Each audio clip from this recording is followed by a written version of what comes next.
নমস্কার, আজ আমরা চলতরিতে পোর্শনটা শুরু করতে চলেছি। শীততরিতে পোর্শন প্রায় শেষ। চলতরিতে পোর্শন শুরু করার আগে যে কয়েকটা বিষয় একটু আলোচনা করা প্রয়োজন, সেটা হচ্ছে যে মোবাইল ক্যামেরা থেকে শুটিং করার জন্য আমার ভিডিও কোয়ালিটি বা সাউন্ড কোয়ালিটি একটু প্রবলেম আসছে। তাই প্রথমেই রিকোয়েস্ট করব যেন এই সমস্ত ভিডিওগুলো হেডফোন ইউজ করে শোনা হয়। দেখা যাক লকডাউন উঠে যাওয়ার পর যদি কোনো আলাদা ব্যবস্থা করা যায়। দেখছি কথা যেটা বলছিলাম, চলতরিত হচ্ছে তড়িতের সেই অধ্যায় যেখানে আমরা একটা আধান যখন সেটা গতিশীল অবস্থায় থাকবে, মানে মোশনে থাকবে, তখন সে যে সমস্ত ধর্ম বৈশিষ্ট্য দেখাবে সেগুলোকে নিয়ে আমরা আলোচনা করব। আধান স্থির অবস্থায় থাকলে যে সমস্ত বৈশিষ্ট্যগুলো দেখায় তার মধ্যে একটা হচ্ছে শীততড়িৎজনিত ক্ষেত্র প্রাবল্য, বিভব। সেগুলো অলরেডি আমরা আলোচনা করেছি ক্লাস 9 বা 10 লেভেলে যতটুকু আলোচনা করা যায়। এখন এক্ষেত্রে যেগুলো আসবে সে রাশিগুলোকে যাবার আগে একটা সাধারণ বিষয় নিয়ে একটু আলোচনা করব, তারপরে ওই বেসিক ব্যাপারটাতে যাব। এখানে আমরা পৃথিবীর অভিকর্ষজনিত একটা ঘটনার কথা বলছি। মনে করা যাক আমার এই অংশটা হচ্ছে আমার পৃষ্ঠ, একটা বাড়ির গ্রাউন্ড ফ্লোর বললেও সমস্যা কিছু হবে না। এটা তার ফার্স্ট ফ্লোর, এটা তার সেকেন্ড ফ্লোর, মানে একতলা এবং দোতলা।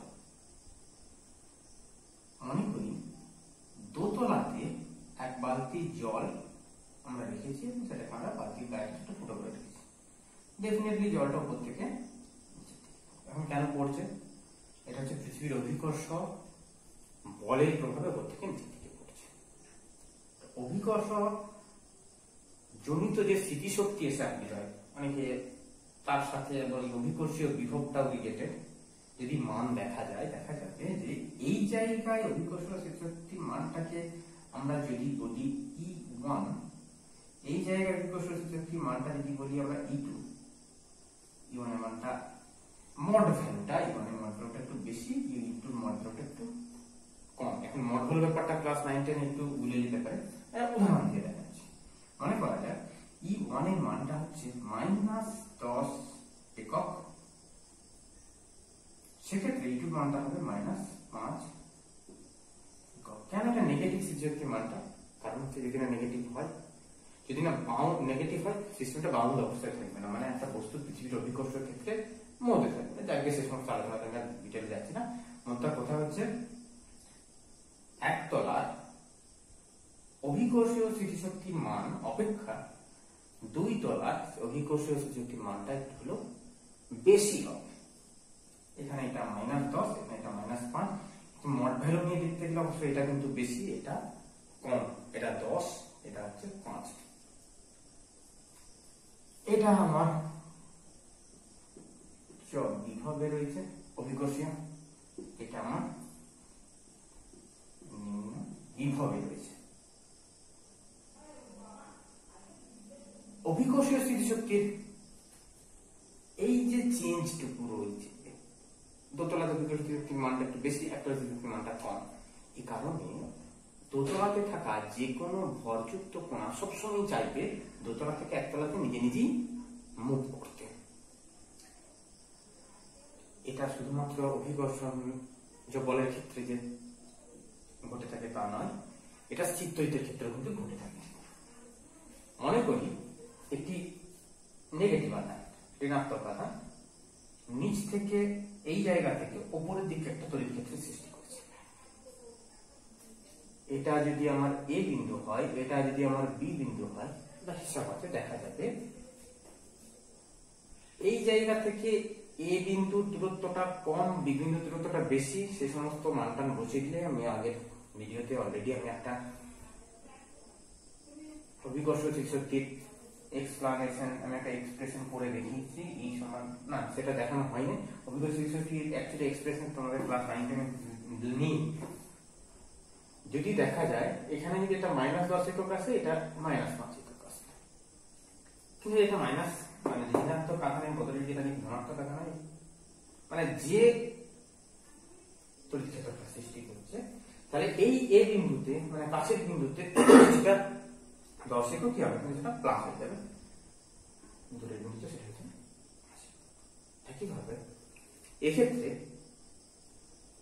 এই 10 একক থেকে 5 এককের দিকে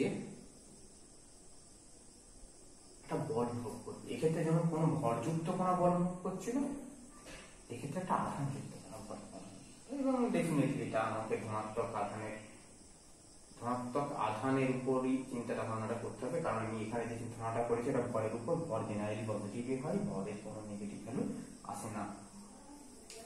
এক্ষেত্রে ব্যাপারটা কিন্তু উল্টো হবে, এক্ষেত্রে ব্যাপারটা হবে উপর থেকে। এই ঘটনা এবং এই ঘটনার মধ্যে একটা সেম অ্যানালজি রয়ে গেছে। এক্ষেত্রে এটা ভূপৃষ্ঠ জনিত অভিকর্ষীয় বলের প্রভাবে কাজটা ঘটেছে, এক্ষেত্রে এটা জ্ঞান করা হয়েছে। এটা হচ্ছে আকর্ষণ বল, এটা হচ্ছে আকর্ষণ বল, এটা সাধারণত আবার বলে রাখি, এই আকর্ষণ বলটা কার সাথে, ভূপৃষ্ঠের সাথে এই যে বালতি থেকে যে জলটা পড়ছে তার। এক্ষেত্রে আকর্ষণ বলটা কার সাথে, কার যে ঋণাত্মক আধানটা তড়িৎ ক্ষেত্রটা সৃষ্টি করেছে, সেই ঋণাত্মক আধানের সঙ্গে তড়িৎ ক্ষেত্রে রাখা কোনো পজিটিভ একক আধান, একক ধনাত্মক আধানের কথা যেটা আমরা বলে থাকি। এক্ষেত্রে বিকর্ষণটা কার, যে পজিটিভ আধানটা আমার তড়িৎ ক্ষেত্রটা সৃষ্টি করছে, সেই পজিটিভ আধানের সঙ্গে তড়িৎ ক্ষেত্রে থাকা কোনো একক আধানের বিকর্ষণ বলা হচ্ছে। আমরা এই এত গল্পের মূল কারণটা কি, যদি কোনো জায়গায় বিভবের পার্থক্য আসে, সেটা অভিকর্ষীয় জনিত হতে পারে বা তড়িৎ জনিত। বিভবের যদি পার্থক্য আসে, ডেফিনেটলি উচ্চ বিভব থেকে নিম্ন বিভবের দিকে, এক্ষেত্রে এটা উচ্চ বিভব, তাই উচ্চ বিভব থেকে নিম্ন বিভব হচ্ছে, এক্ষেত্রে এইটা উচ্চ বিভব, তাই এখান থেকে উপর দিকে হচ্ছে। একটা আধানের মোশন কিন্তু হবেই। এই কারণে আধান মুভ করতে শুরু করবে, সেটা না জলতড়িৎ। তাই জলতড়িৎ পড়তে গেলে প্রথমে যেটা জানতে হবে যে কোনো একটা জায়গাতে আমাকে একটা বিভব পার্থক্য সৃষ্টি করতে হবে প্রথমে জলতড়িতের ঘটনাগুলিকে দেখতে গেলে, তারপর সেই বিভব পার্থক্যে কোনো আধানকে রাখতে হবে, ফলে আধানটা একটা জায়গা থেকে অন্য জায়গায় আমার মুভ করবে। এবার ব্যাপার হচ্ছে যে এই আধানের প্রবাহটা নিম্ন বিভব থেকে উচ্চ বিভব থেকে, উচ্চ বিভব থেকে নিম্ন বিভব থেকে আধানের প্রবাহটা যদি কন্টিনিউ চলেই যায়, যেমন এই ক্ষেত্রে, তাহলে আধানটা একটা উচ্চ বিভব তো শেষ হয়ে যাবে। যেমন এই ব্যাপারটা কথা বলি, এই যে বালতিটা থেকে আমার জলটা আসছে সেকেন্ড ফ্লোর থেকে, ফার্স্ট ফ্লোর থেকে একবারে গ্রাউন্ড ফ্লোরে, আর যদি গ্রাউন্ড ফ্লোরের কথা নয়, যদি ফার্স্ট ফ্লোরেই একটা সাধারণত বালতি রয়েছে আসছে, এই যে প্রবাহটা যদি কন্টিনিউ করতে হয়, আমাকে কি করতে হবে, নিম্ন বিভব থেকে সেটাকে পাম্প করে আমাকে আবার উচ্চ বিভবে তুলে দিতে হবে। বালতিটা খালি হয়ে যাবে, আর বালতিটা খানিকক্ষণ বাদে ডেফিনেটলি খালি হয়ে যাবে। পাম্প করে নিম্ন বিভব থেকে উচ্চ বিভবে তুলে দিতে হবে। তোলার সময় আমাকে ডেফিনেটলি কিছুটা কার্য করতে হবে। যে কার্যটা করব, সেই কার্যটা এখানে থাকা জলটার মধ্যে কিন্তু স্মৃতিশক্তি আকারে স্টোর হয়ে থাকবে, এবং সেই যে স্মৃতিশক্তিটা, একটা কথা বলে রাখি, যে কার্যটা করা হলো সেই কার্যটা মনে করি ডব্লিউ, এই কার্যটা কিন্তু এর মধ্যে স্মৃতিশক্তি আকারে জমা হয়ে থাকবে। যখন এই কার্যটা উচ্চ বিভব থেকে নিম্ন বিভবে পড়ার সময় যে এই শক্তিটা যখন উচ্চ বিভব থেকে নিম্ন বিভবে পড়ার সময় পুনরায় কার্য আকারে আত্মপ্রকাশ করবে, তখন এই শক্তি আর এই কার্য কিন্তু পুরোপুরি সেম হবে না, কারণ এক্ষেত্রে কিছুটা ডেফিনেটলি আমার লস হবে।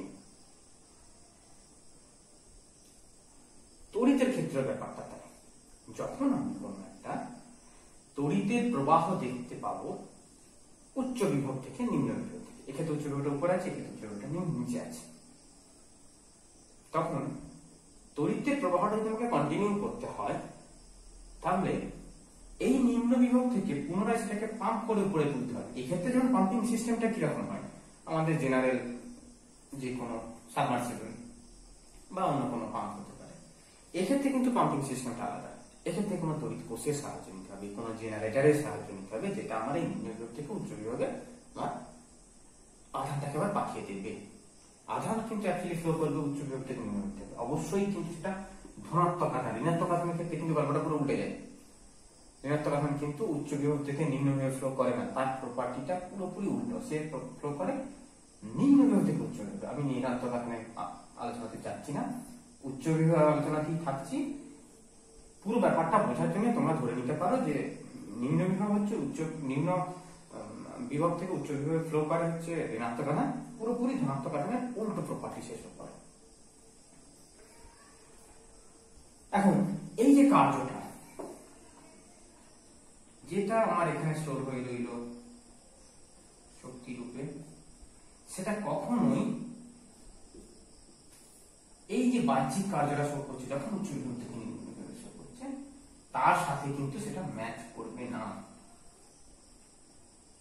যদিও সেটা ম্যাচ করে যাওয়া উচিত ছিল 100%, যদি এফিসিয়েন্সি শো করে তাহলে এগুলো ম্যাচ করে যাওয়া উচিত ছিল, যেহেতু শো ম্যাচ করে না, তাই এটা এবং এটা দুটো নাম দেওয়া হয়েছে। তড়িতের নিরীক্ষণ বলি, এই পোর্শনটাকে আমি বাদই দিচ্ছি আপাতত। এই পোর্শনটা নিয়ে আমি আলোচনাটা করছি পুরোটা।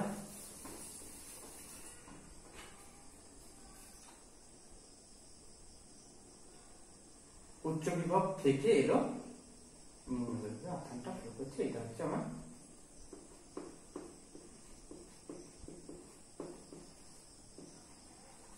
তড়িৎ প্রবাহটা।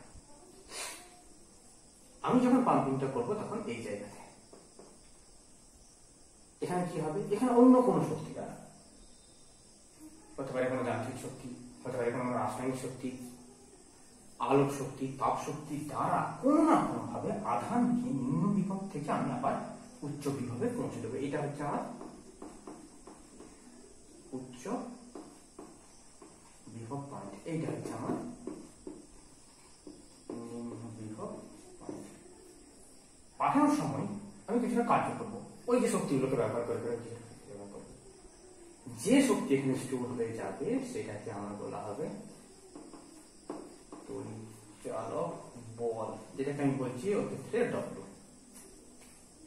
এবারে যখন জমা হয় তাহলে সেটা তড়িৎ শক্তি রূপে, কোন শক্তি তড়িৎ শক্তি রূপে জমা হলো না, এখানে যে শক্তি আমি ব্যবহার করবো এই পাম্পিংটা করার জন্য, হতে পারে সেটা যান্ত্রিক শক্তি, তাপ শক্তি, আলোক শক্তি বা অন্য যে কোনো শক্তি হতে পারে। সেই শক্তি ফর্ম নিল কি একটা তড়িৎ শক্তির রূপ নিয়ে নিল, এই যে নামটা হয়ে গেল তার নাম হলো তড়িৎচালক। তড়িৎচালকের সময়টা যখন আমরা বলে থাকি অনেক সময় যে একক ধনাত্মক আধানকে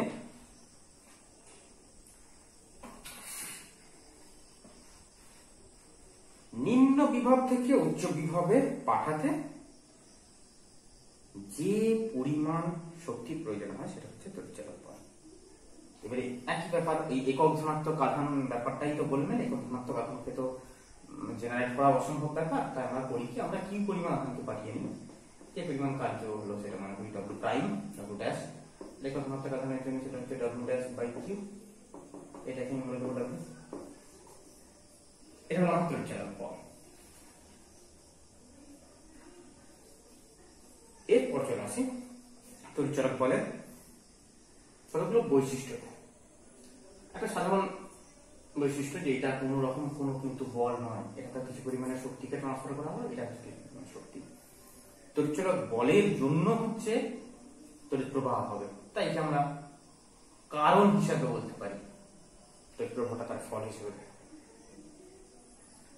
তড়িৎচালক বলের একক পুরোপুরি শক্তির কথা বললে ভুল হবে, এটা হচ্ছে একবারে বিভবের, পুরোপুরি বিভবের যা একক তার সঙ্গে সমান হয়ে যাবে।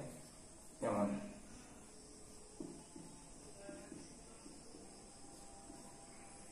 জুল কুলম্ব বা যেটাকে আমরা বলে কি ভোল্ট, সিজিএস পদ্ধতিতে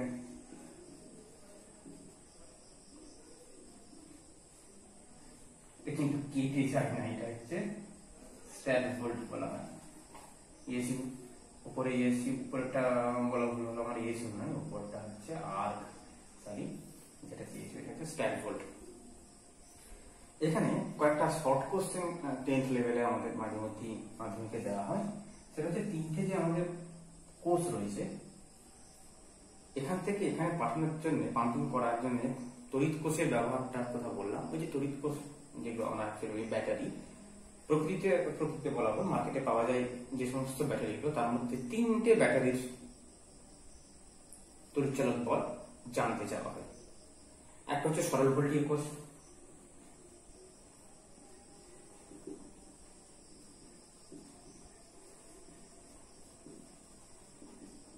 একটা হচ্ছে নিউট্রাল কোষ,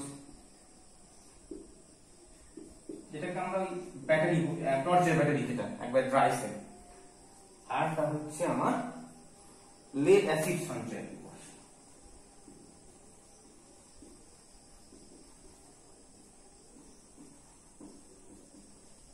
এই তিনটে কোষের তড়িৎচালক বলগুলোর মানগুলো কিন্তু আমার জেনে রাখাটা দরকার। এটা আছে এরকম 1.08 ভোল্টের মতো, এটা আছে 1.5 ভোল্টের মতো, এটা আছে 2.0 ভোল্টের মতো। মোটামুটি এরকম তিনটে ভ্যালুকে একটু খেয়াল রাখবে, এটা মাধ্যমিকে মোটামুটি তিনটেকে জানতে চাওয়া হয়। যেটা বললাম আগে দিয়ে যে তড়িৎচালক বলকে কিন্তু কোনো মতে বিভব পার্থক্যের সঙ্গে গুলিয়ে ফেলবে না। এইটা হচ্ছে তড়িৎচালক বল, এই জায়গায় যে পরিমাণ আউটপুট দেবে শক্তি, সেটাকে যদি আমরা বলে থাকি যে ই, যদি বলে থাকি এই ইটা হচ্ছে আমার অ্যাকচুয়ালি বাহ্যিক বিভব পার্থক্য, যেটা আমার শো করবে বিভব পার্থক্য। এই জায়গায় তড়িৎ শক্তি আবার অন্য কোনো শক্তিতে রূপান্তরিত হয়। তড়িৎচালক বল এবং বিভব পার্থক্যের একটা পার্থক্য আমি এখানে একটু আলোচনা করে দিচ্ছি। প্রথম কথা, তড়িৎচালক বলটা অ্যাকচুয়ালি মুক্ত বর্তনীতে বিভব পার্থক্য। কারণটা কি? যতক্ষণ না পর্যন্ত আমি এই পাইপটাকে অন করলাম, জলটা পড়বে না। এক্ষেত্রে এটা যতক্ষণ আমি চালু রাখছি, কারেন্টটা আসবে না। সেই মুহূর্তে যে শক্তিটা এই প্রসেসটা থেকে পাবে, এই পাম্পিং সিস্টেমটা থেকে পাবে, বালতির মধ্যে যে পরিমাণ জমা হবে, সেটা তো আউটপুট হচ্ছে না, সেটা তো ব্যবহার হচ্ছে না, সেটা কোনো কাজে রূপান্তরিত হচ্ছে না। টোটালটাই কিন্তু বিভব পার্থক্য হিসেবে থেকে যাচ্ছে। মানে একটা বর্তনীকে মুক্ত, মানে খুলে রাখলে, এটাকে চালু না করলে তার মধ্যে যে পরিমাণ বিভব পার্থক্য শো করবে এই পয়েন্ট এবং এই পয়েন্ট, উচ্চ বিভব এবং নিম্ন বিভবের মধ্যে, সেটা হচ্ছে তড়িৎচালক বল। আর যখনই কানেক্ট করে দেবো, যে বিভবের পার্থক্য আসবে সেটাকে হচ্ছে আমার বিভব পার্থক্য। যেটা বললাম যে তড়িৎ শক্তি বা রাসায়নিক শক্তি বা যান্ত্রিক শক্তি যখন তড়িৎ শক্তিতে রূপান্তরিত হয়, তখন আমার তড়িৎচালক বল জেনারেট হয়। কারণ তড়িৎ শক্তি অপর কোন শক্তিতে পরিবর্তিত হয়, তখন সেটা বিভব পার্থক্য সৃষ্টি হয়। তড়িৎচালক বলকে আমরা কারণ বলতে পারি, মানে এর জন্য ওটা ফ্লো হচ্ছে। এ কারণ, ও কারণ নয়, কিন্তু ও হচ্ছে ফল। ও কারণ মানে এর কারণে ও তৈরি হচ্ছে, এমনটা নয় ওর কারণে এ তৈরি হচ্ছে। জলটা উপর থেকে নিচে পড়লেই কি এই পাম্পিং সিস্টেমটা চালু হয়ে যাবে? হবে না। কিন্তু এটা গেলে তবে ওটা হবে। এ ফল হতে পারে না, এ হচ্ছে কারণ, ও হচ্ছে ফল। এর মান বেশি, বিভব পার্থক্যের মানটা বেশি, তড়িৎচালক বলের মানটা বেশি, বিভব পার্থক্যের মানটা কিন্তু সর্বদা কম। আর তড়িৎচালক বলের মান বহির্বর্তনীর উপর ডিপেন্ড করবে না। বহির্বর্তনী বলতে এই ব্যাপারটা একটু আমাকে আলাদাভাবে আলোচনা করে দিতে হবে। মানে এক্সটার্নাল সার্কিট, এখানে এই পাইপটা কতটা মসৃণ, সেখানে কোনো লিকেজ আছে কিনা, ভিতরে শ্যাওলা পড়ে রয়েছে কিনা, এই যে পাইপটা যেটা নামিয়ে আনছে দোতলা থেকে একটাতে জলটা, তার পাইপের ভিতরে শ্যাওলা আছে কিনা, সেখানে খসখসে মসৃণ পাইপটা ভালো কোম্পানির না খারাপ কোম্পানির, তার উপর ডিপেন্ড করে এই জায়গায় কতটা কার্য হচ্ছে সেটা কি নির্ভর করতে পারে? ডেফিনেটলি না। এটা নির্ভর করবে শুধুমাত্র এখানকার পাম্পিং সিস্টেমটার উপর। এক্ষেত্রে এটা নির্ভর করবে কোষটা সরল ভোল্টিয়াম না নিউট্রাল না লেড অ্যাসিড সঞ্চয় করে নাকি অন্য কিছু, কোন কোম্পানির জেনারেটর, সেটার উপর ডিপেন্ড করতে পারে। এখানে তারটা ছ্যাঁকা আছে কিনা, তারটা ভালো কোম্পানি না খারাপ কোম্পানি, জয়েন্ট মুখগুলো ঠিকঠাক হয়েছে কিনা, সেটার উপর ডিপেন্ড করে কিন্তু তড়িৎচালক বল কখনো সৃষ্টি হয় না। আরেকটা খুব গুরুত্বপূর্ণ পার্থক্য যেটা প্রায় জিজ্ঞাসা করা হয়, তড়িৎচালক বলকে মাপা হয় পোটেনশিওমিটার নামক যন্ত্রের সাহায্যে, বিভব পার্থক্যকে মাপা হয় ভোল্টমিটার নামক যন্ত্রের সাহায্যে। মোটামুটি এই কটা পার্থক্য কি দেখে রাখলেই হবে। এরপর তড়িৎচালক বল আমরা এবং বিভব পার্থক্যের মধ্যে একটা সম্পর্ক প্রতিষ্ঠা করব। এখানে একটা কথা বলে রাখি যে এই যে সম্পর্কটা প্রতিষ্ঠা করা হবে, এই সম্পর্ক প্রতিষ্ঠা করার জন্য আমরা ওহমের সূত্রের কিন্তু একটু ব্যবহার করব। এটা ওহমের সূত্রের ব্যবহারটা করার আগে আমি ওহমের সূত্রের ম্যাথমেটিক্যাল রূপটুকু জাস্ট লিখে দিয়ে বেরিয়ে যাচ্ছি। এক্ষেত্রে এটা এখানে এই জায়গায় আলোচনা করাটা অ্যাকচুয়ালি উচিত নয়, কিন্তু যেহেতু ম্যাক্সিমাম বই এই জায়গাতেই করে থাকে, তাই আমি এটাকে এই জায়গাতেই আলোচনাটা করে দিচ্ছি। তড়িৎচালক বল এবং বিভব পার্থক্যের মধ্যে সম্পর্ক প্রতিষ্ঠা করার আগে আমাদেরকে যেটা জানতে হবে সেটা হচ্ছে নষ্ট ভোল্ট এবং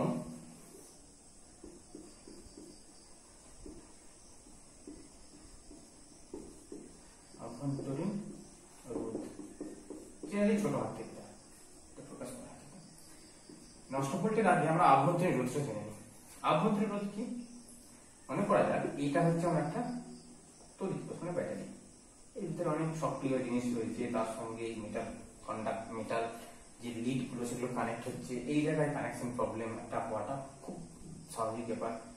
এই যে রাসায়নিক পদার্থটা এখানে ব্যবহার করছি, সেই রাসায়নিক পদার্থের পরিবাহিতা কতটা সেটা একটা ব্যাপার। মোট কথা এখানে একটা বাধার সৃষ্টি হবে তড়িৎ প্রবাহে, কারেন্ট যেতে সে জায়গায় একটু কষ্ট হবে। যে বাধাটা সৃষ্টি হচ্ছে সেটা হচ্ছে আভ্যন্তরীণ রোধ। মানে আমরা যদি বর্তনীতে আঁকি, বর্তনীতে তোমরা তড়িৎ কোষকে আঁকতে চাই, সেই তড়িৎ কোষকে আঁকার আমার উপায় হচ্ছে এরকম বর্তনী চিহ্ন। এটা হচ্ছে ধনাত্মক, এটা হচ্ছে ঋণাত্মক, ব্যাটারি যেটা প্লাস মাইনাস আছে। এরপর এখানে যেটা দেবো সেটা একটা রোধ থাকবে, এরকম একটা রোধ দেওয়া থাকবে। আভ্যন্তরীণ রোধের জন্য আমাদেরকে এই বর্তনীতে ব্যাটারি আঁকার সময় খেয়াল রাখতে হবে যেন এর সামনে এদিকে বা অথবা এদিকে একটা যেন রোধ জুড়ে দেওয়া থাকে, যে রোধটা তার আভ্যন্তরীণ রোধকে প্রকাশ করবে। এটা হচ্ছে বাহ্যিক রোধ, বর্গতের আটটা।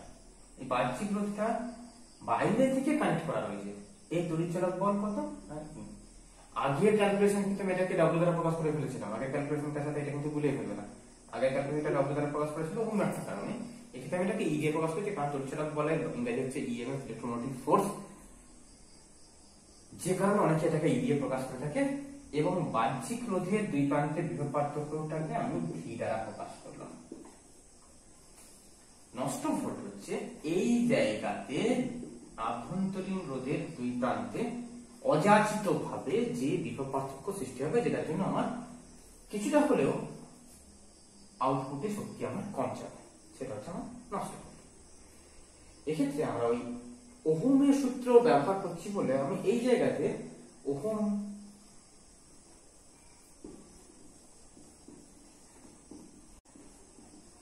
সূত্রের ম্যাথমেটিক্যাল রূপটা I সমান হচ্ছে V/R, এই জায়গায় জাস্ট লিখে রাখলাম। যদি কারো বুঝতে এই জায়গাতে অসুবিধা হয় তাহলে পর থেকে ভিডিওটা এখন দেখার প্রয়োজন নেই, ওহমের সূত্র পড়ে নেবেন। ওহমের সূত্র আমি পরের ভিডিওতে নিয়ে আসবো, ওহমের সূত্র পড়ে নিয়ে তারপরে পাঠিয়ে করবো। এক্ষেত্রে তাহলে বর্তনীতে মোট তড়িৎ প্রবাহ মাত্রা আমি বের করবো প্রথমে, সেটা যে I হয়। এই দিকগুলো দেখো আমরা প্লাস থেকে বেরিয়ে মাইনাসের দিকে দিচ্ছি, কারণ সবসময় কারেন্ট হচ্ছে একটা বর্তনী উচ্চ বিভব থেকে নিম্ন বিভবে বেরোয়।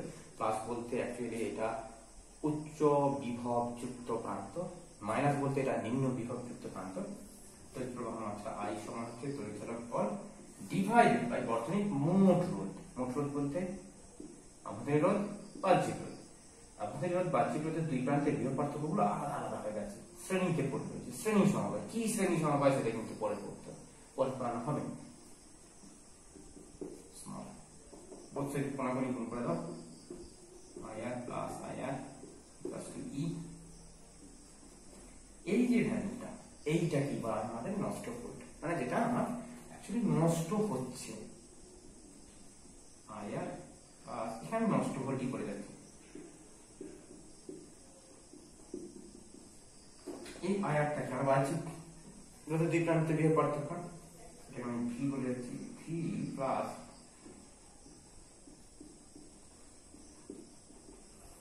এইটা হচ্ছে সেই সম্পর্ক।